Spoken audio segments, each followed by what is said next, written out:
Gloria a Dios. Miremos por favor en el Evangelio según San Juan, en el capítulo 1, vamos a leer los versos 19 y 20. Dice, este es el testimonio de Juan, cuando los judíos enviaron de Jerusalén sacerdotes y levitas a preguntarle, ¿quién eres tú? Él confesó y no negó. Confesó, yo no soy el Cristo. Te damos gracias, Señor Jesús. En esta mañana estamos ante tu presencia, estamos exaltándote, glorificándote, dándote a ti toda la honra, toda la alabanza, todo el honor, Señor, porque tú eres bueno, porque tu misericordia es para siempre, tu misericordia es de generación en generación. Te pedimos que nos hables por medio de esta tu palabra en el nombre de Jesús. Entonces, Evangelio según San Juan, capítulo 1, versos 19 y 20. Dice en la Nueva Traducción Viviente, este fue el testimonio que dio Juan cuando los líderes judíos enviaron sacerdotes y ayudantes del templo desde Jerusalén para preguntarle, ¿quién eres? Él dijo con toda franqueza, yo no soy el Mesías. Bueno, en este pasaje está hablando acerca de una indagatoria, digámoslo así, que los judíos, los sacerdotes, los escribas, los doctores en la ley, le hicieron a Juan a través de unos sacerdotes y levitas, en el sentido de que ellos querían saber que si Juan el Bautista, Juan el que estaba bautizando y predicando acerca del arrepentimiento, era el Mesías. Ellos tenían esa confusión, querían distinguir con claridad a la persona de Juan e identificarlo como el Mesías que pues estaba profetizado que vendría. Y por supuesto, ellos no lo hacen para honrar al Mesías. Si Juan declaraba y si hubiese sido el Mesías, no lo iban a honrar porque seguidamente vino el Mesías y no lo honraron. Nosotros sabemos ya lo que hicieron. O sea, el deseo era simple curiosidad y malicia. ¿Por qué? Porque pues así como no recibieron al Mesías, tampoco recibieron el testimonio de Juan el Bautista.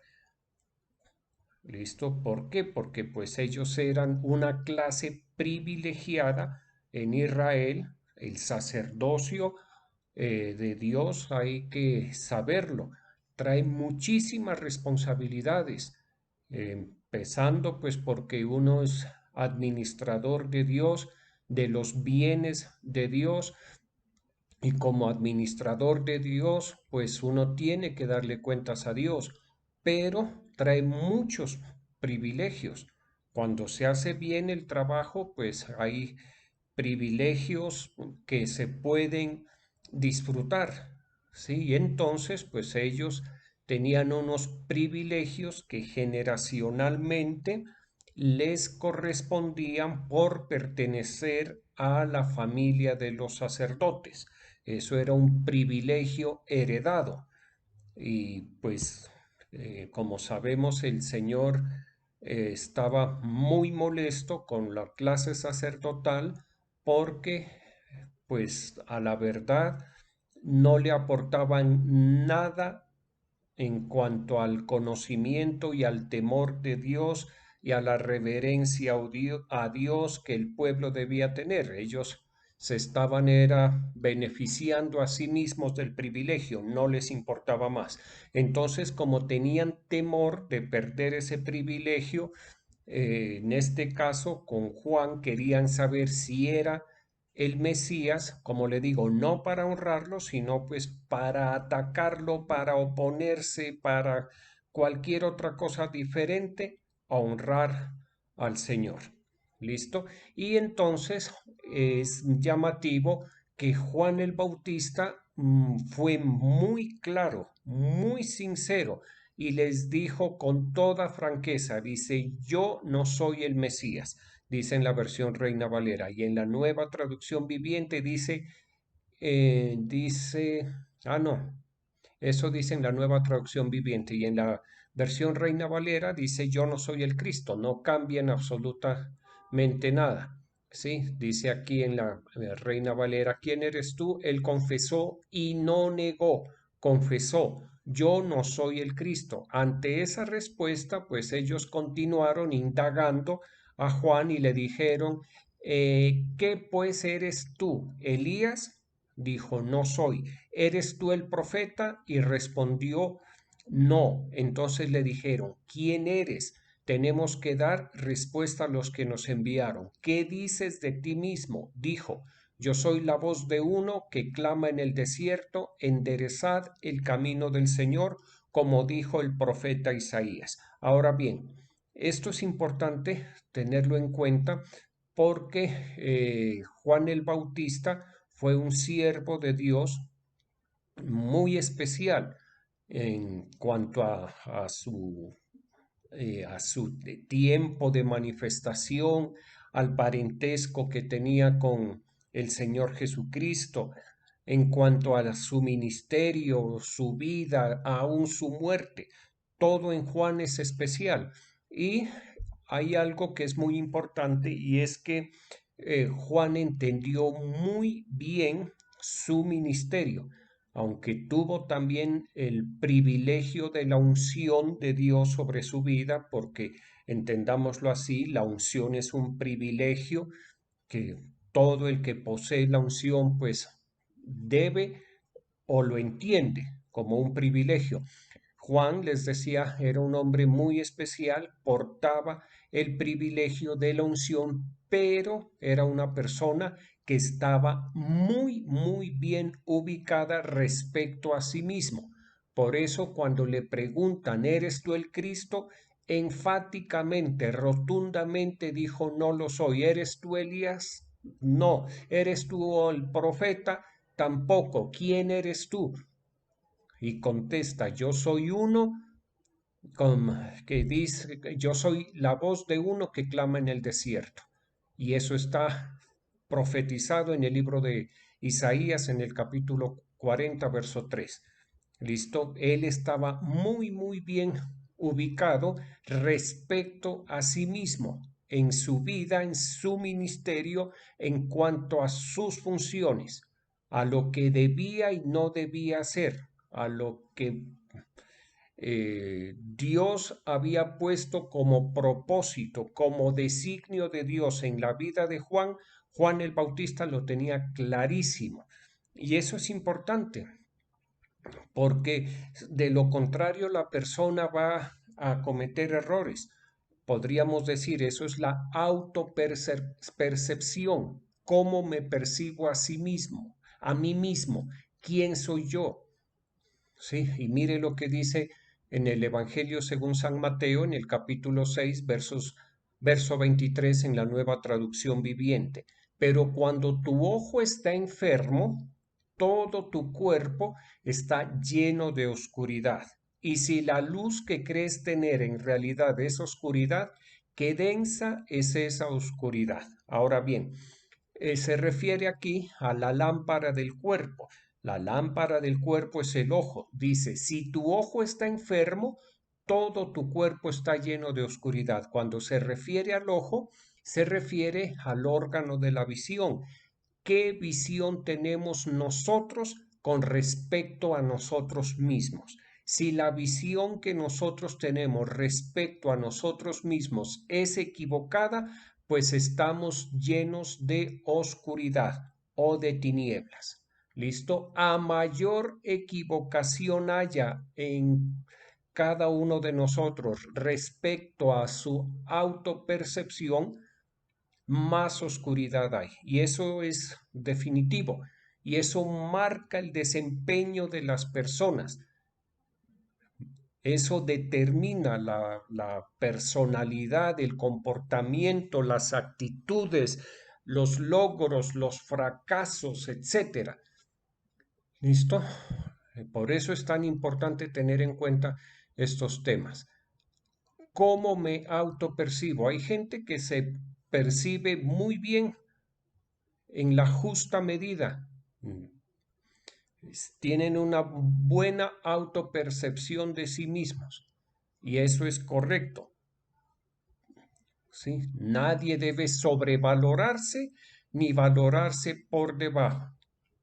Hay personas que tienen una autopercepción equivocada, enferma, digámoslo así, porque aquí dices, tu ojo está enfermo, pero cuando tu ojo está enfermo, todo tu cuerpo está lleno de oscuridad. Cuando la autopercepción es enferma, todo el ser de esa persona está lleno de oscuridad. Le voy a poner un ejemplo. Aquellas personas, individuos, hombres y mujeres o mujeres que a través de la historia lejana y contemporánea, pues han tenido eso que se llama megalomanía. El que tiene la megalomanía es una persona que se cree demasiado importante, demasiado sabia, que cree que posee la verdad revelada. ¿Listo? Y entonces hablan sobre todo, opinan sobre todo y quieren hacer de todo y piensan que ellos tienen la razón absoluta por ser ellos. ¿Listo? Estos son personalidades patológicas. El megalomaníaco eso es una patología que en muchas ocasiones no se distingue, que puede ir desde lo más extremo, por ejemplo, los reyes y emperadores que han tenido ese corte megalomaníaco. Nerón, ¿m? Fue uno de ellos. Eh, pero hay características así de megalomanía a diferente escala. Hay unos que tienen un poquito, a otros tienen muchísimo. ¿Listo? Y los que tienen poquito, pues casi pasan desapercibidos y son personas pues que poseen eso y por poseer esa autopercepción equivocada, pues cometen errores. ¿Listo? Y entonces, ya le digo, Juan el Bautista tenía la autopercepción precisa con respecto a él. Él no era el Mesías, no era la reencarnación, entre comillas, o no era el profeta Elías que había resucitado.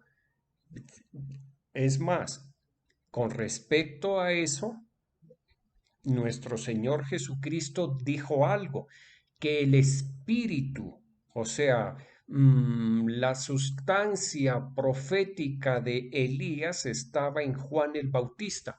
Eso sí lo dijo el Señor cuando dijo, y Elías ya vino, y ustedes no lo reconocieron. ¿Mm? Es muy diferente. Entonces les decía, cuando la autopercepción está mal o está enferma, pues hay tinieblas en la vida, se cometen errores. Cada persona, cada creyente debe tener la autopercepción más acercada a la verdadera, debe esforzarse por ser preciso, que no falle por exceso ni que falle por defecto. Esa justa medida nos la da la palabra de Dios. La obediencia a la palabra de Dios, la dirección del Espíritu Santo, la consolación, etcétera, etcétera, etcétera. A medida que una persona va avanzando en su relación, avanzando en su relación con Dios, como debe ser, pues va llegando a ese punto de tener la autopercepción correcta. Eso implica, como siempre, humildad, perseverancia, renuncia.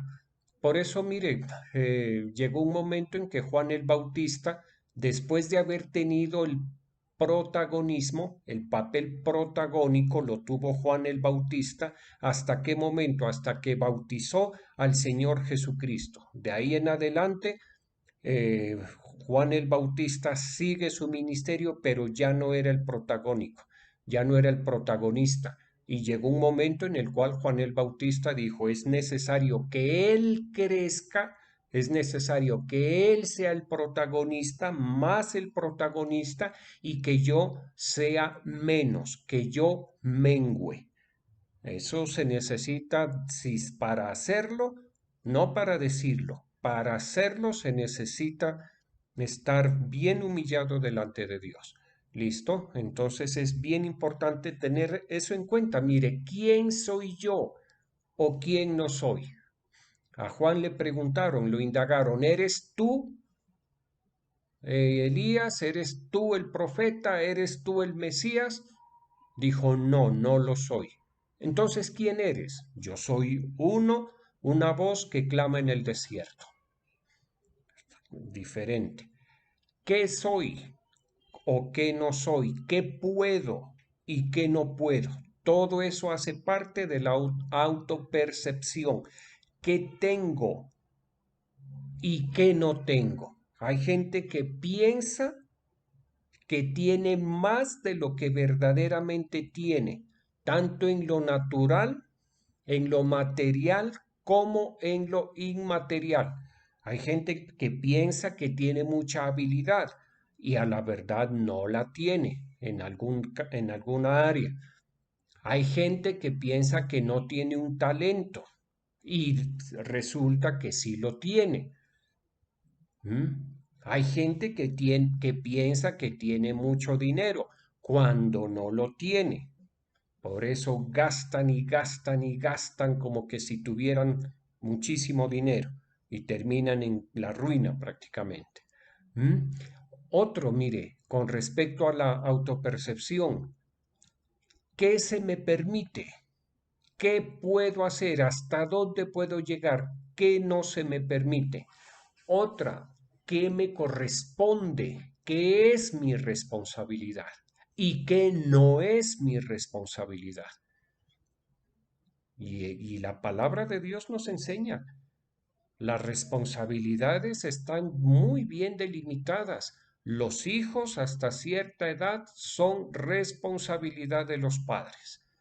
Hasta que logran la independencia económica, pues que creo, como en tantas ocasiones lo he dicho, un tiempo prudencial, razonable, es los 25 años. Si es antes, mejor. ¿Listo? Por eso la ley creo que hasta los 26 años o cumplidos los 26, las personas reciben pensión cuando ha muerto el progenitor o cuando hay un hijo por fuera del matrimonio o hija, hasta los 26 años tiene que darle la provisión el padre. Creo que es así. ¿Listo? Entonces yo pienso que le corresponde en su responsabilidad a los padres hasta los 25, 26 años. Está bien, listo. Esa responsabilidad de los padres. Los hijos, cuando los padres están pasando alguna dificultad, alguna enfermedad, algo que les impida, que requieran cuidado, que les impida proveerse, en fin, responsabilidad de los hijos. Y la Biblia lo dice, de las viudas más jóvenes, dice, no, de las viudas más jóvenes, no, de las viudas, las que no tengan familia, que las ayude la iglesia, el resto, que sus hijos las ayuden, para que aprendan a honrar a sus padres. Estoy parafraseando. La responsabilidad de eso es personal. Uno no se tiene que echar cargas que no le corresponden. ¿Listo? La palabra es clara, papá, mamá, y hay que honrarlos, respetarlos, amarlos, servirlos hasta que se pueda. ¿Listo? Otro punto que hace parte de la autopercepción, ¿qué esperan de mí? Y específicamente, ¿qué espera de mí el Señor? Porque pues al fin y al cabo, el único y más importante, la persona más importante con la cual nos relacionamos es el Señor. ¿Qué espera de mí Dios? ¿Qué no espera de mí? ¿Mm? ¿Cuáles son mis atribuciones? ¿A qué estoy obligado y a qué no estoy obligado? Otra, ¿cuál es mi lugar en el cuerpo de Cristo? Bien importante eso. Mire, yo he visto casos ya a través de los años de personas recién llegadas a la iglesia, al cuerpo de Cristo, de 1 o 2 años y que quieren llegar a contradecir a las direcciones del líder, al parecer, al punto de vista, a la metodología que el líder está usando. Quieren llegar a juzgar y en muchas ocasiones a usurpar las funciones. Es gravísimo. Están desubicados completamente. ¿Mm? Tienen una autopercepción muy equivocada. Otro punto que hay que tener en cuenta, ¿a qué me llamó Dios? Tener bien en cuenta eso. Dios no me llamó a usurpar el ministerio que Dios le dio a otro. Dios no me llamó a usurpar la unción, a usurpar el fruto que Dios le permite a otro. Mucho cuidado con eso. Que eso ya hemos visto. Se ponen a usurpar el fruto y quedan, perdóneme la expresión, sin pajarito y sin flor. Hay un caso que es aquí en Pasto muy representativo. Se puso de qué sé yo, y a usurpar el fruto por el cual no había trabajado, que no le pertenecía, y quedó sin, sin pajarito y sin flor. Muy propicio. Listo, entonces uno, como le decía, uno tiene que buscar estar muy bien ubicado, tener la autopercepción correcta o por lo menos avanzar en eso. Miremos lo que dice en Hechos capítulo 19 versos 13 al 15. Pero algunos de los judíos exorcistas ambulantes intentaron invocar el nombre del Señor Jesús sobre los que tenían espíritus malos, diciendo: Os conjuro por Jesús, el que predica Pablo. Había 7 hijos de un tal Exeba, judío, jefe de los sacerdotes, que hacían esto. Pero respondiendo el espíritu malo dijo: A Jesús conozco y sé quién es Pablo, pero vosotros, ¿quiénes sois? Mire, esto es un caso perfecto bíblicamente para que entendamos mejor la temática que venimos desarrollando. Estos hombres, los hijos de un tal Exeba, tenían su ojo, digámoslo así, volviendo al pasaje de Mateo capítulo 6, 23, su ojo estaba enfermo. Estaban con una enferma o incorrecta autopercepción de ellos mismos.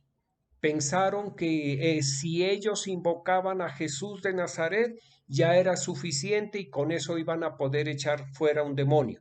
Pensaron que era repetir el nombre de Jesús de Nazaret o hacer un conjuro en nombre del Señor Jesús y los demonios iban a ser dominados. Pues se equivocaron. Era una autopercepción equivocada.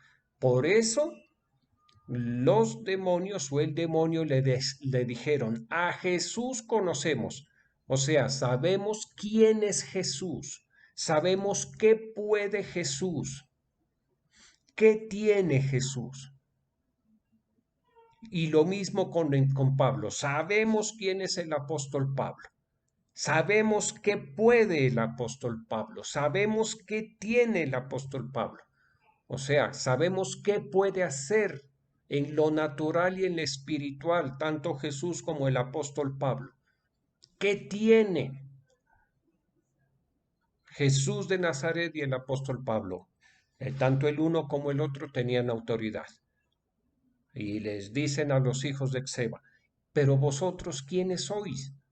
Ustedes, señores, son unos perfectos desconocidos que no tienen poder, no tienen autoridad, no tienen unción, presumen, piensan equivocadamente, tienen esa autopercepción, pero no la tienen. Y acto seguido les dieron una paliza y los despacharon para que no molesten. ¿Mm? ¿Ellos qué eran? Exorcistas ambulantes, dice la escritura, que no eran creyentes, discípulos, mucho menos siervos del Dios Altísimo. ¿Listo? Mire este otro caso. Segundo libro de Samuel, capítulo 10, perdón, segundo de Samuel, capítulo 1, versos 10 y el 16. Dice, yo entonces me acerqué y lo maté porque sabía que no podía vivir después de su caída. Tomé la corona que llevaba sobre su cabeza y el brazalete que tenía en su brazo y los he traído a mi señor, aquí a mi señor. Mire, aquí está hablando un hombre amalecita. Este amalecita fue el que remató a el rey Saúl cuando el rey Saúl estaba agonizando, ¿sí? Y este amalecita, el mismo Saúl le dijo, ven y mátame, remátame porque pues estoy mal herido y no quiero morir a manos de los filisteos. Bueno, el hecho es que este amalecita pensó, mire, era amalecita, no era judío, era amalecita.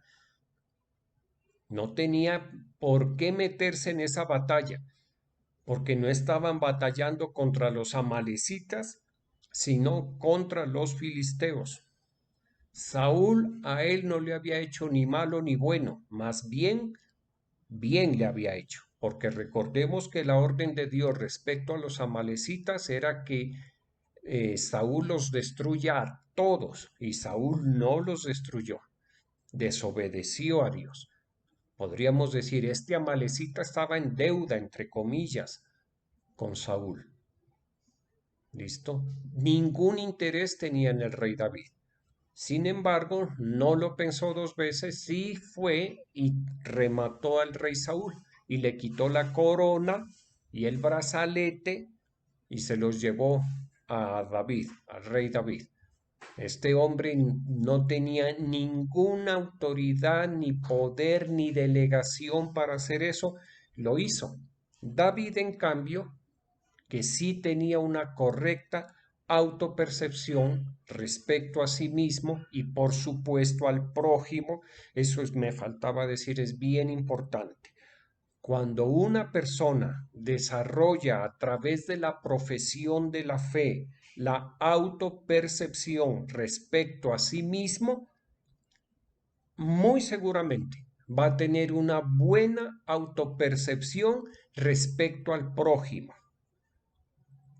Eso hay que tenerlo bien clarito. ¿Por qué? Porque así como se equivoca la persona respecto a sí mismo se equivoca respecto al prójimo. Si se percibe mal a sí mismo, puede percibir mal al prójimo. Puede exagerar al prójimo en la autopercepción. Oh, es una persona muy grande, excelente, y yo tengo que rendirle pleitesía porque me va a ayudar o porque y a veces se quedan, como se dice, con los crespos hechos. En otras ocasiones se desprecia o menosprecia al prójimo porque se lo valora incorrectamente. Y resulta que ese a quien se desprecia sí tiene, y sí es, o sí puede. ¿Sí ve? Entonces les decía David que tenía una clara autopercepción de sí mismo. Cuando llega el Amalecita, quien se autoatribuyó el quitarle la corona, quitarle el brazalete al rey Saúl y rematarlo, David sí le reclamó: tu sangre sea sobre tu cabeza, pues tu misma boca atestiguó contra ti al decir: yo maté al ungido de Jehová. Gravísimo. Mire, él mismo con su misma boca declaró: yo maté al ungido de Jehová. Hay que preguntarle: ¿Jehová te dijo que lo mates? ¿Jehová te preguntó antes de ungirlo si lo ungías o no lo ungías? ¿Estuviste ahí en el seno de Dios, ayudándole a Dios a tomar esa decisión? El Amalecita era un aparecido nomás. ¿Listo? Hay que tener mucho cuidado, hermano. Miremos, por favor, lo que dice en la epístola a los Romanos en el capítulo 8, versos 33 al 35. Dice: ¿quién acusará a los escogidos de Dios? Dios es el que justifica. ¿Quién es el que condenará? Cristo es el que murió, más aún el que también resucitó, el que además está a la diestra de Dios, el que también intercede por nosotros. ¿Quién nos separará del amor de Cristo? Tribulación, angustia, persecución, hambre, desnudez, peligro o espada.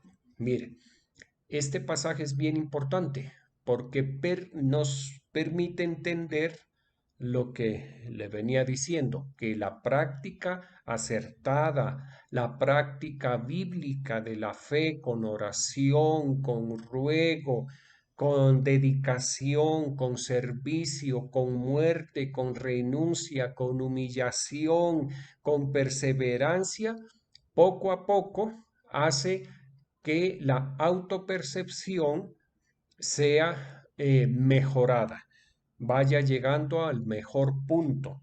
Y por supuesto, como le decía, también la percepción respecto al prójimo.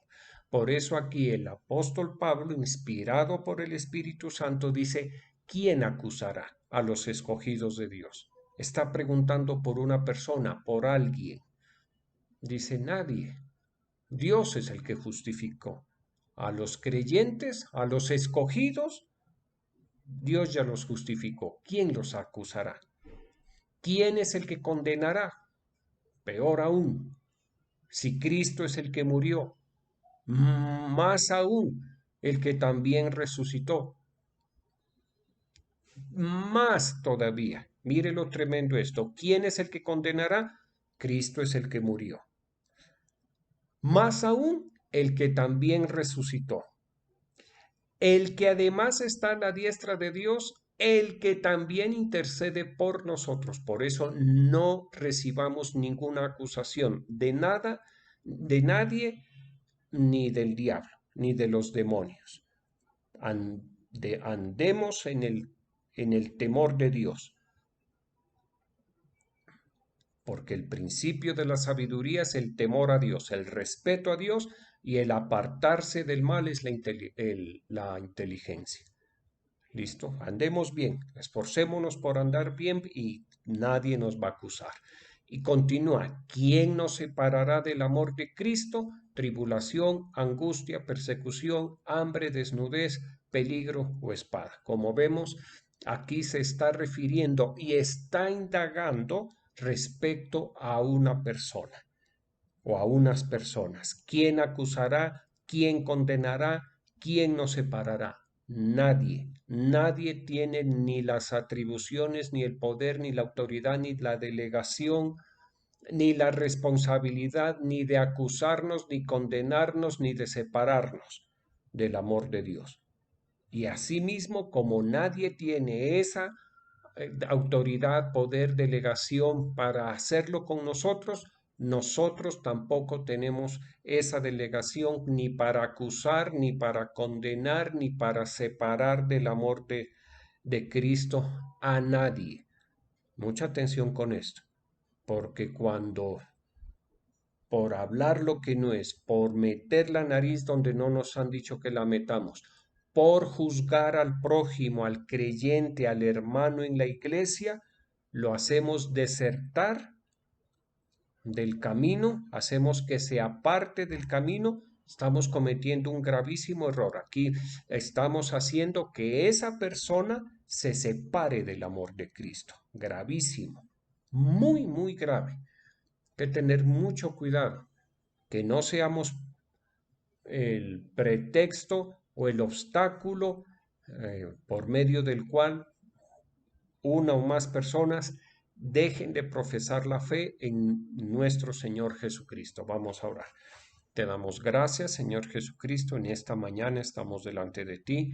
Yo presento los tributos de tus hijos, Señor. Lo oro para que la fe con la cual ellos te honran, Señor, tú, Señor, la honres también, porque tú honras a los que te honran, mas los que te desprecian son tenidos en poco.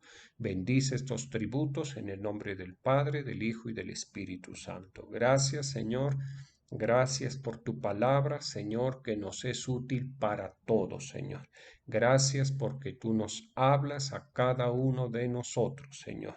Fortalécenos, permítenos, Señor, entender el sentido del mensaje, porque tú con este mensaje quieres algo en nosotros, buscas algo en nosotros, Señor. Ayúdanos, Dios Todopoderoso, a entender, a corregir, a mejorar lo que está deficiente en cada uno de nosotros. Yo te pido por las familias de la congregación, por cada una en especial, Señor, en esta mañana. Oramos por nuestro hermano Martín Romero. Te suplicamos, Señor Jesucristo, que le ayudes, que le sostengas, que le fortalezcas, Dios Todopoderoso, que obres un milagro en su vida, Señor, que sea tu misericordia sobre la vida de tu siervo, Señor Jesucristo, que seas tú, Dios Todopoderoso, ayudándole en este tiempo. De igual manera, oramos por el señor presidente Gustavo Petro para que tú le ayudes, para que seas tú dirigiéndole, para que sea este hombre de bendición para toda Colombia y en especial para tu pueblo. Yo bendigo la vida de tus hijos y de tus hijas en el nombre del Padre, del Hijo y del Espíritu Santo. Amén.